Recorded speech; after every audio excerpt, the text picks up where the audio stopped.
ठीक है, चलो देखो, आयुर्वेद का कोई भी एग्जाम हो, ठीक है, आयुर्वेद का कोई भी एग्जाम हो, ठीक है, जो कोई भी कंपटीशन वाला एग्जाम होगा, सबका सिलेबस एक होता है, ठीक है, सिलेबस एक होता है, ठीक है। ऐसा नहीं है कि कुछ भी सिलेबस चेंज हो जाएगा, ठीक है। ठीक, केवल एमओसीएच में हो जाता है कि उसमें क्या हो जाता है, थोड़ा सा हमसे जो प्रोग्राम है वो एक्स्ट्रा पूछ ली जाती है, ठीक है। तो वो नहीं, सिलेक्शन हमें क्या करवाता है, जो आयुर्वेद का सब्जेक्ट है वो यही करवाता है, ठीक है। तो वो एग्ज़ाम चाहे एआईपीजीटी हो, ठीक है, ठीक, चाहे आयुर्वेदा मेडिकल अफसर हो, ठीक है, चाहे मेडिकल अफसर कम्युनिटी हेल्थ हो, ठीक है, या सीआरबी हो, ठीक है, राष्ट्रीय आयुर्वेद विद्यापीठ वाला हो, ठीक है। और भी जो एग्ज़ाम होते रहते हैं छोटे मोटे जो भी हैं, ठीक है, सब में क्या है, ये जो पढ़ोगे तुम लोग, ठीक है, सभी में काम आएगा। ऐसा नहीं है कि स्पेशली तुम कोई एमओ की कोचिंग करो, एमओ सीएससी करो, कि बॉस मुझे तो एमओ की कोचिंग करनी है, मुझे तो एमओ सीएससी करनी है, मुझे तो आरबी की करनी है, ठीक है।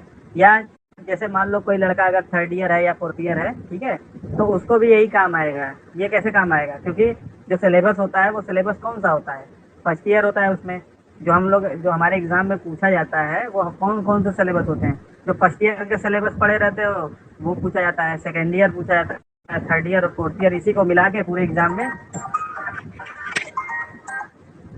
हेलो, हाँ नमस्कार बॉस, बताइए। हाँ दे दिए। हाँ हाँ रिसीव करा लिए। कोई बात नहीं, नहीं लिए तो हम तो ले लिए बस। कोई बात नहीं।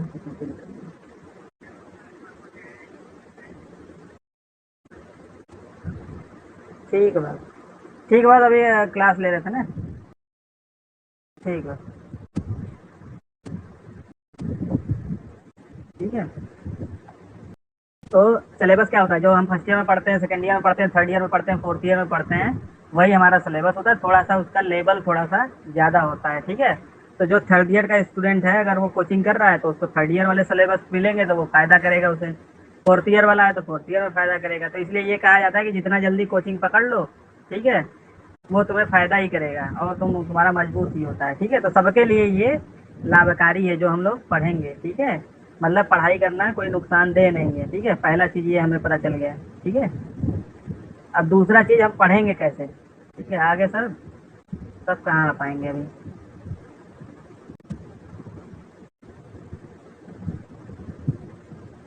अभी एक दो तीन दिन में सब धीरे धीरे होश में आएंगे तब पढ़ेंगे ना। तो जाओ देखे कितने बंदे को।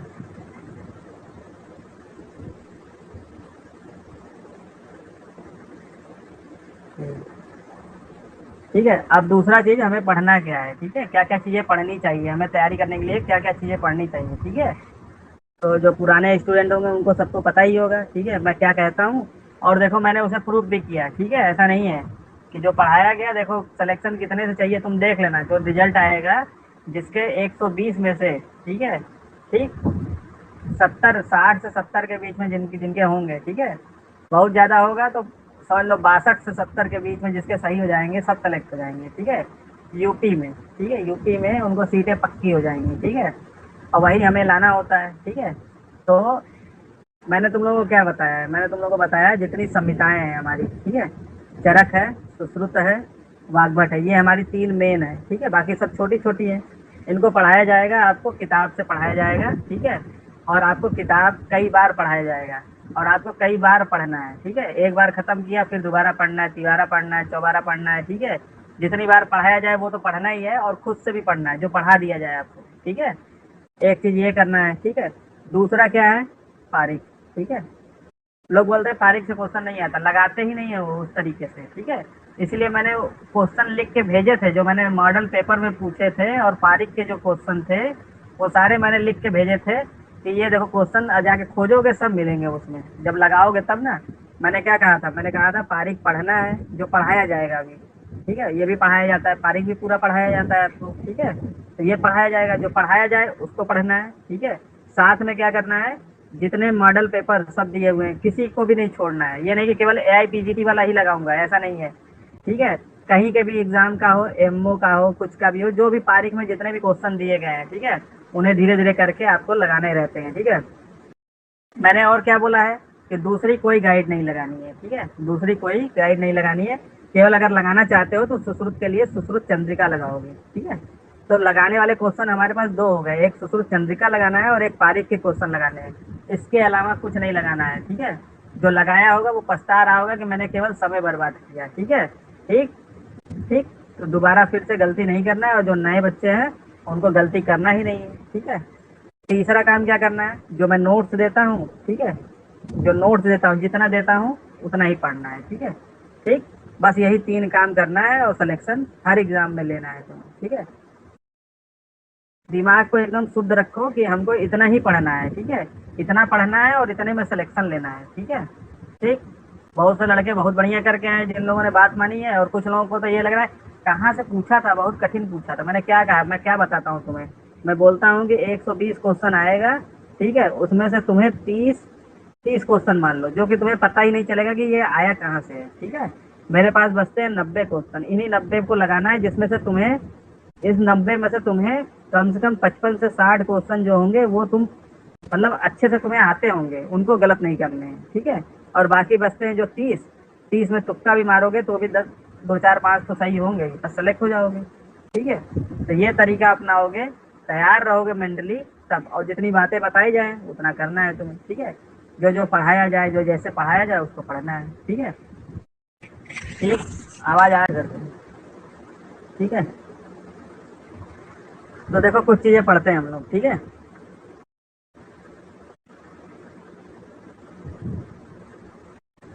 तो आज नोट से ही पढ़ेंगे, कल से बुक से पढ़ना स्टार्ट करेंगे। सभी लोग चरक चिकित्सा की बुक ले लेना है, ठीक है।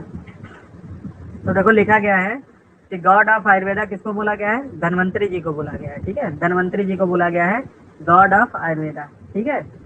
और इन्हीं का दूसरा नाम है आदिदेव भी बोला गया है। अगर तुमसे पूछा जाए आदिदेव का नाम, जैसे आदिदेव शब्द यूज किया गया है, किसके लिए किया गया है, धन्वंतरी शब्द के लिए यूज किया गया है, ठीक है। इन्हीं को दीर्घ तपा भी बोला गया है, दीर्घ तपा, ठीक है। ये पूछा हुआ क्वेश्चन है कि दीर्घ तपा किसका नाम है या किसका पर्याय है, ठीक है। तो धन्वंतरी को दीर्घ तपा भी बोला गया है, ठीक। आगे देखो लिखा गया है आयुर्वेद के आद्य उपदेष्टा।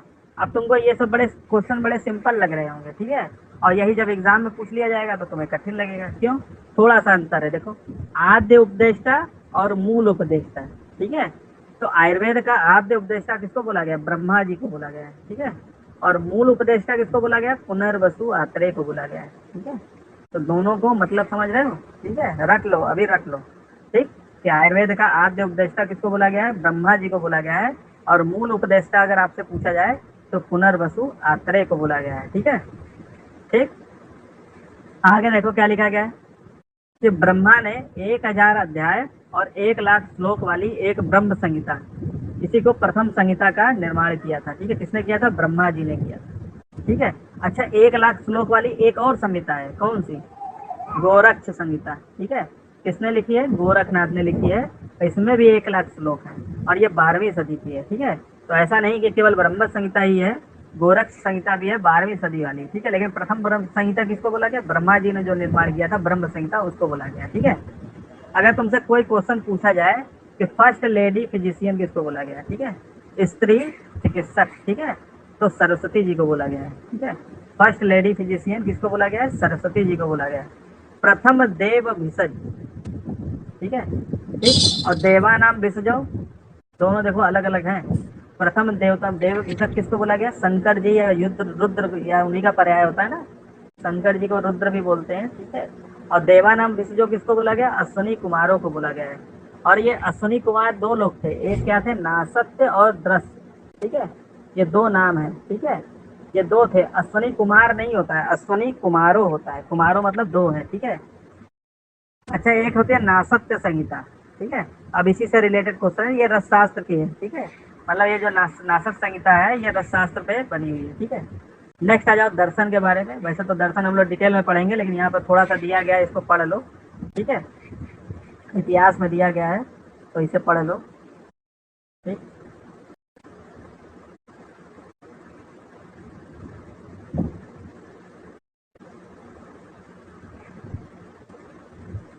ठीक है।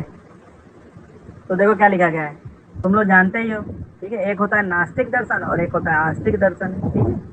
ठीक, ये तो फर्स्ट ईयर में पढ़े थे ना पदार्थ विज्ञान में, याद आ रहा है? नास्तिक दर्शन और आस्तिक दर्शन। नास्तिक दर्शन में तीन है, ठीक है, चारवाक, जैन और बौद्ध, ठीक है। और जो आस्तिक दर्शन है, ठीक है, आस्तिक दर्शन कितने हैं? ये छह है ना। एक वेदांत और सांख्य है, योग और वैशेषिक, ठीक है। सांख्य योग होता है वैसे, ठीक है, न्याय वैशेषिक होता है, और वेदांत और मीमांसा है, लेकिन हम लोग ऐसे ही पढ़ लो, ऐसे ही। देखो इनके आचार्य पूछे जाते हैं कि ये वेदांत दर्शन किसका है, ठीक है। तो वेदांत किसका है? व्यास का है, ठीक है। वेदांत किसका है? व्यास का। व से वेदांत, व से व्यास, ठीक। ठीक, ये एकत्ववाद को मानते थे, ठीक है, कि केवल एक ही चीज होती है। एकत्ववाद को मानने वाले केवल ये हैं, ठीक है। सांख्य योग, ठीक है। तो कपिल का दर्शन कौन सा था? सांख्य था। अब पातंजल का योग जानते ही है, ठीक है। कणाद का क्या है? वैशेषिक है। और न्याय कौन करता था? गौतम। जैसे हम लोग याद करते थे ना, भूल जाते थे बार बार कि कौन सा बड़ा है, तो बड़ी सिंपल चीज, लेकिन अगर पूछ लिया जाए एग्जाम में तो बड़ा कंफ्यूजन हो जाता था। तो इन छहों के जो आचार्यों के नाम याद रखने के लिए, ठीक है, हम लोग कैसे याद करते थे? व से वेदांत, व से व्यास, कपिल, संख्या, ठीक है। तो कपिल संख्या मतलब हमेशा गिनती करते रहते थे, ठीक है। तो कपिल संख्या हो गया। पातंजलि का योग होता ही है। कणाद क्या है? कण जो है वैशेषिक है, ठीक है, कण वैशेषिक है। और न्याय कौन करते थे? गौतम, ठीक है। न्याय कौन करते थे? गौतम। ऐसे याद कर लेना, न्याय गौतम करते थे। और जैमिनी का क्या है? मीमांसा दर्शन, ठीक है। ठीक, अब देखो इसमें क्या बताया जा रहा है कि इन दर्शनों में आयुर्वेदिक विषय कुछ बताया गया है। जैसे कि वेदांत में भी क्या है? आध्यात्म को बोला गया है, और आयुर्वेद में भी आध्यात्मवाद है, ठीक है। सांख्य में पंच विषात्मक पुरुष बताया गया है। योग में योग मोक्ष है। आयुर्वेदिक विषय क्या है इसमें, ठीक है, मतलब दर्शन में और आयुर्वेद में क्या समानता है, ठीक है। वैशेषिक दर्शन, जैसे वैशेषिक दर्शन में षड पदार्थ बताए गए, वैसे आयुर्वेद में जब तुम लोग चरक सूत्र का पहला चैप्टर पढ़ते हो, ठीक है, पहले चैप्टर में षड पदार्थ दिया गया, आयुर्वेद में दिया गया है। और ऐसी ही चीज वैशेषिक दर्शन में भी दी गई है, षड पदार्थ, ठीक है। न्याय में जैसे कि इन्होंने बताया, यही प्रमाण बताया, आगम, प्रत्यक्ष, अनुमान और उपमान बताए गए हैं, ठीक है। ठीक, और जैसे मीमांसा क्या था, इसमें जब कर्म कांड किए जाते थे ना, बलि वली दी जाती थी, इस दर्शन में इसका वर्णन किया गया है, ठीक है।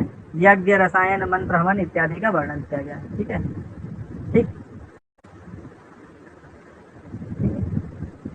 अगर जैसे तुमको लाइन से याद करना है, ठीक है, ठीक, तो हम लोग ऐसे याद करते थे कि देखो ऐसे याद करते, वेदों की संख्या, वेदों की संख्या का योग करने पर, योग छूट गया है, योग करने पर विशेष न्याय मिलता है।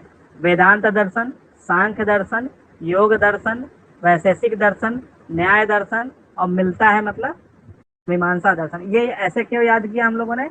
ये याद हो जाएगा तुम्हें। जैसे छह चीजें हैं, देखो, वेदों की संख्या, वेदों की संख्या का योग करने पर विशेष न्याय मिलता है, विशेष न्याय मिलता है, ठीक है। तो वेद, वेद पर केवल एकत्ववाद है। सांख्य और योग, ये जो है ना, सांख्य और योग क्या है? द्वैतवाद, ये द्वैतवाद के समर्थक हैं। और लास्ट में जो तीन बचते हैं, वैशेषिक, न्याय और मीमांसा, ये क्या है? त्रैतवाद है, ठीक है। तो ये याद हो जाता है हमें, ठीक है। तो इस तरीके से याद कर सकते हैं। अच्छा, अब उसके बाद आ जाओ, वेद कितने बताए गए हैं? वेद तो सभी जानते हो, चार प्रकार के होते हैं, ठीक है। एक होता है ऋग्वेद, एक होता है यजुर्वेद, सामवेद, और अथर्ववेद। काल के हिसाब से लिखा गया, जो सबसे नया वाला कौन सा है? अथर्ववेद है। तो पहले के समय में कभी कभी क्वेश्चन पूछे गए हैं, पर्याय पूछे गए हैं, ठीक है, कि ऋग्वेद का पर्याय क्या है, ठीक है। तो चांग वेद बोला जाता है। यजुर्वेद को रस वेद भी बोला गया है, ठीक है। और सामवेद को वितान वेद भी बोला गया है, ठीक है। और अथर्ववेद को तो जानते ही हो, ठीक है, ब्रह्म वेद, भैषज वेद, अंग रस वेद या अथर्वणी, ये बोला गया है, ठीक है। तो हम लोग एक कोड याद रखते हैं, चार वित्ता, ठीक है, चार वित्ता। इसके तो जो जानते ही हम लोग, अथर्ववेद ये ना, ब्रह्म वेद, भैषज वेद, जो अभी वाला है ना, आयुर्वेद वाला, ठीक है। तो इसमें भैषज वेद, अथर्ववेद, अंगरस वेद, ये तो निकल जाते हैं। तो चार वित्ता कैसे आया? जैसे तुम्हें तो वेदों के नाम तो सीरियल से याद ही है, नहीं याद है तो याद कर लो, ऋग्वेद, यजुर्वेद, सामवेद, अथर्ववेद। तो चार वित्ता, चार वीता, ठीक है, चांग वेद, रस वेद और वित्ता, ठीक है। इनके उपवेद क्या है? ऋग्वेद का उपवेद क्या है? धनुर्वेद। यजुर्वेद का उपवेद क्या है? स्थापत्य वेद। सामवेद का उपवेद क्या है? गंधर्व वेद। और अथर्ववेद का आयुर्वेद जानते ही हो, ठीक है। तो हम लोग एक कोड याद रखते हैं इन तीनों को याद करने के लिए, क्योंकि अथर्ववेद वाला तो जानते ही हो कि आयुर्वेद उसका उपवेद है, ठीक है। धन की स्थापना गंधर्व से, धन की स्थापना गंधर्व से, ठीक है। तो दो कोड याद रखना है, पर्याय के लिए 4 बीता और इसके लिए क्या याद करना है? धन की स्थापना गंधर्व से, ठीक है। धन धन की स्थापना गंधर्व से, ठीक है। तो ये दो चीजें याद रखोगे और तुम्हारा क्वेश्चन निकल जाएगा, ठीक है। एक दिन में याद नहीं होता है, ठीक है। मैं पढ़ाऊंगा 10 पेज और जो पहली बार पढ़ रहा होगा उसे 2 पेज याद होगा, लेकिन जब लगा रहेगा तो धीरे धीरे करके 10 पेज याद कर लेगा, ठीक है। ठीक, अब आ जाओ नेक्स्ट, देखो क्या लिखा गया है। लिखा गया नॉन मेडिकल बुक जिसमें आयुर्वेद शब्द का सर्वप्रथम वर्णन आया, महाभारत, ठीक है। महाभारत में सबसे पहले एक नॉन मेडिकल बुक है जो कि जिसमें आयुर्वेद शब्द का वर्णन आया है, ठीक है। पूछा हुआ क्वेश्चन है।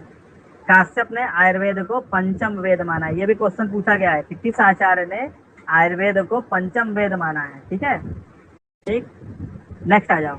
भास्कर संप्रदाय, ब्रह्म वैवर्त पुराण में उल्लेख है के अनुसार प्रजापति ने चारों वेदों को देखकर आयुर्वेद को पंचम वेद बताया, भास्कर को दे दिया, बनाकर दे दिया, अपनी स्वतंत्र संहिता बनाया, ठीक है। आयुर्वेद का ज्ञान अपने 16 शिष्यों को दे दिया, ठीक है। ये बताया गया कि आयुर्वेद का ज्ञान उन्होंने अपने 16 शिष्यों को दे दिया और 16 शिष्यों ने अलग अलग किताब लिखी, ठीक है। वो 16 शिष्य कौन थे? ये जो लाइन से लिखा गया ना, ये देखो ये, ठीक। 15 लिखे गए, एक और जो हमारे जो आत्रेय वाले थे, ठीक है। ठीक, यहाँ पे लिखा गया ना, ये किताब जो है ये पूछी जाती है। ये देखो यहाँ पे लिखा भी गया है, वेरी इंपॉर्टेंट, ठीक है। ये जो 16 शिष्य थे इन लोगों ने अलग अलग अपनी अपनी किताब लिखी है, ठीक है। ठीक, और इन किताबों को पूछा जाता है, वेरी वेरी इंपॉर्टेंट है, ये सारा हमें याद करना होता है, ठीक है। तो जैसे मैं बताऊंगा वैसे याद करोगे तो हमेशा निकल जाएगा तुम्हारा, ठीक है। ठीक, अच्छा देखो तो ये तीनों नाम एक ही है, काशीराज, दिवोदास, धन्वंतरी, ठीक है। लेकिन जो किताब में दिया गया इन तीनों को अलग अलग दे दिया गया है, ठीक है। नहीं, काशीराज, दिवोदास, धन्वंतरी कहीं पर नाम पढ़ोगे तो सब एक ही मिलेगा, लेकिन यहाँ पे देखो, यहाँ पे बताया गया कि चिकित्सा तत्व विज्ञान जो है वो धन्वंतरी ने लिखा, ठीक है। चिकित्सा दर्पण किसने लिखा? दिवोदास ने लिखा। और चिकित्सा कौमुदी किसने लिखा? काशीराज ने लिखा। देखो इसमें चिकित्सा चिकित्सा चिकित्सा ये तो कॉमन हो गया, तो ये तो कंफ्यूजन करेगा। कैसे निकालोगे कि धन्वंतरी ने कौन सा लिखा है, दिवोदास पे क्या लगाओगे, काशीराज पे क्या लगाओगे? कभी तुम्हारे मन में आएगा ये तीनों तो एक ही है, ठीक है। लेकिन यहाँ पे जो नाम अलग अलग दिया गया, ठीक है। धन्वंतरी ने कौन सा लिखा? तत्व विज्ञान, चिकित्सा तत्व विज्ञान। तो धन्वंतरी में त है और तत्व में त है, दिवोदास में द है, दर्पण में द है, काशीराज में क है, कौमुदी में क है। तो इसी से पकड़ोगे, इससे पकड़ोगे तो कंफ्यूज हो जाओगे। लेकिन धन्वंतरी में त, तत्व में त, दिवोदास में द, दर्पण में द, काशीराज में क, कौमुदी में क, ठीक है। तो ये तीनों निकल गए, ठीक। अब एक मैटर फंस जाता है चिकित्सा सार तंत्र का, ठीक है। तो ये ध्यान रखना, चिकित्सा सार तंत्र किसने लिखा है? अश्वनी कुमार ने लिखा है। तो ये चारों को एक साथ पढ़ोगे तभी निकाल पाओगे, और ये बहुत बार पूछा जा चुका है, 10 बार ये पूछा जा चुका है, ठीक है। एक किताब रख देगा, चिकित्सा दर्पण किसने लिखी है, ठीक है। तो 10 से दर्पण, 10 से दिवोदास, कौमुदी, चिकित्सा कौमुदी, काशीराज, चिकित्सा तत्व विज्ञान, धन्वंतरी, चिकित्सा सार संग्रह, ठीक है। सार संग्रह और किसी ने लिखा है, देखो यहाँ पे देखो। अब ये तीनों भी खूब पूछे गए हैं, ये और दो ये देखो अलग अलग हैं, वेरी इंपॉर्टेंट, ठीक है। चिकित्सा सार तंत्र अश्वनी कुमार ने लिखा है, लेकिन चिकित्सा सार संग्रह वंगसेन ने लिखा है। उनका काल क्या था? 12वीं सदी। और केवल चिकित्सा संग्रह पूछेगा तो चक्रपाणी ने लिखा है, 11वीं सदी। ये तीनों एक साथ याद रखना है, ठीक है। चिकित्सा सार तंत्र, सार संग्रह और केवल संग्रह, तीनों अलग अलग ने लिखा है, ठीक है। नीचे आ जाओ। वैद्यक सर्वस्व नकुल ने लिखा है, और व्याधि सिंधु विमर्दन सहदेव ने लिखा है, ठीक है। ये हो गया। अब आ जाओ, ये जो जितने नीचे नाम लिखे गए हैं केवल एक कोड से निकल जाता है, ये कोड लिखा गया है, ठीक है। लेकिन कई बार पढ़ोगे तब निकलेगा। जैसे ज्ञानारणव ने क्या लिखा था? ज्ञानारणव किसने लिखा है? यम ने लिखा है। वैद्य संदेह भंजन किसने लिखा है? जनक। सीता जी के जो पिताजी थे उन्होंने वैद्य संदेह भंजन लिखा है, ठीक है। जीवादान नामक बुक किसने लिखी? च्यवन ने लिखी। वेदांग सार किसने लिखा? जार्जर मुनि ने लिखा है। तंत्र सार किसने लिखा है? जाबाल ने लिखा है। निदान किसने लिखा है? पायल ने लिखा है, ठीक है।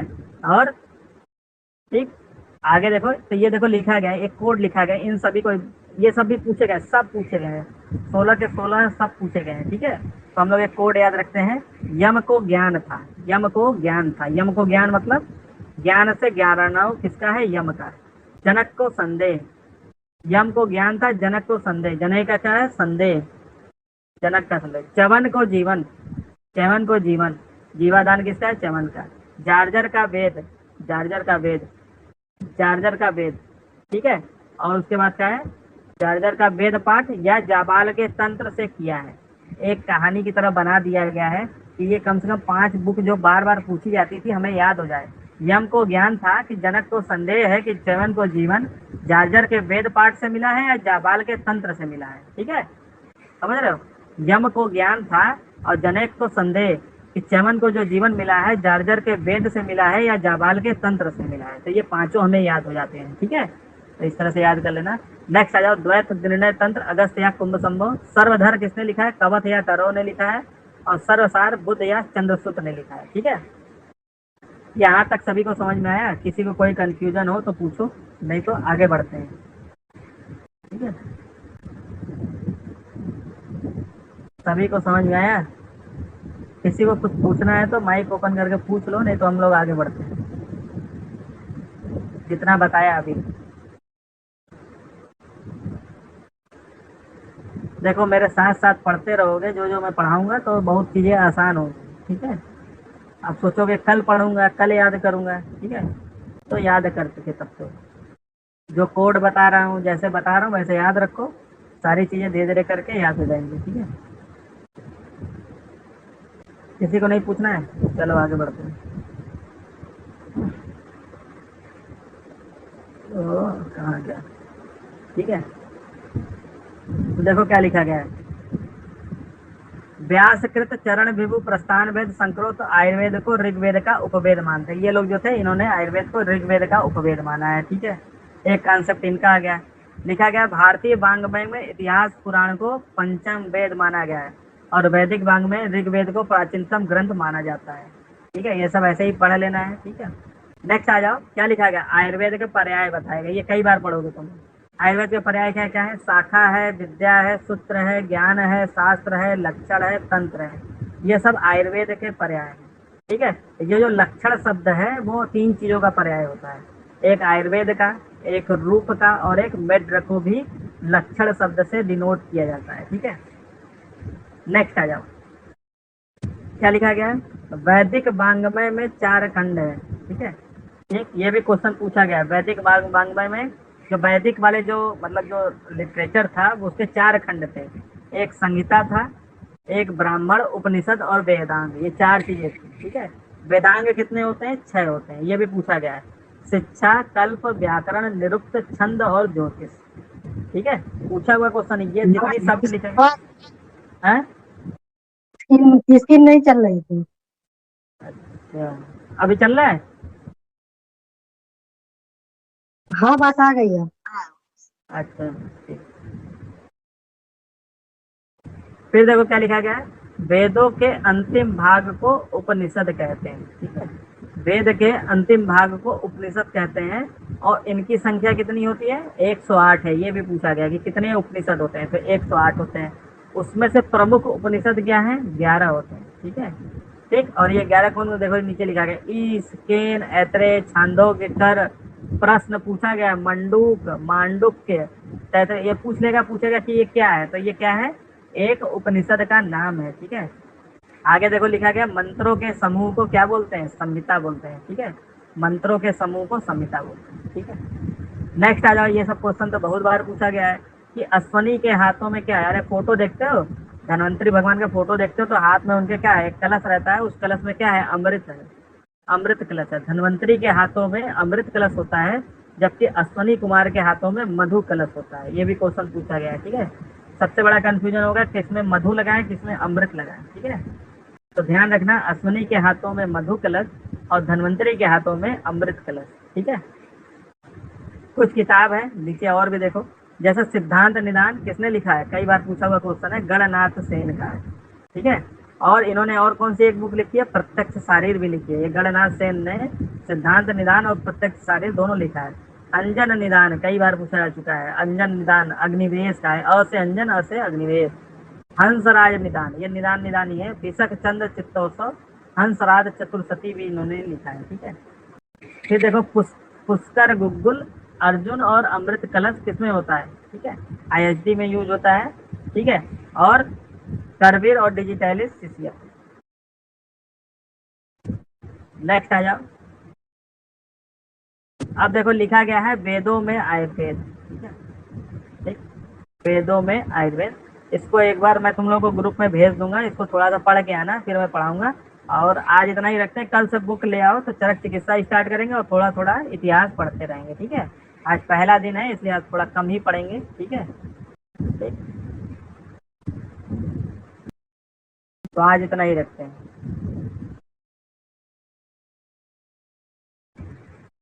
और किसी को कुछ कुछ पूछना हो तो पूछ लो, किसी को कुछ पूछना है तो पूछ लो, नहीं तो जा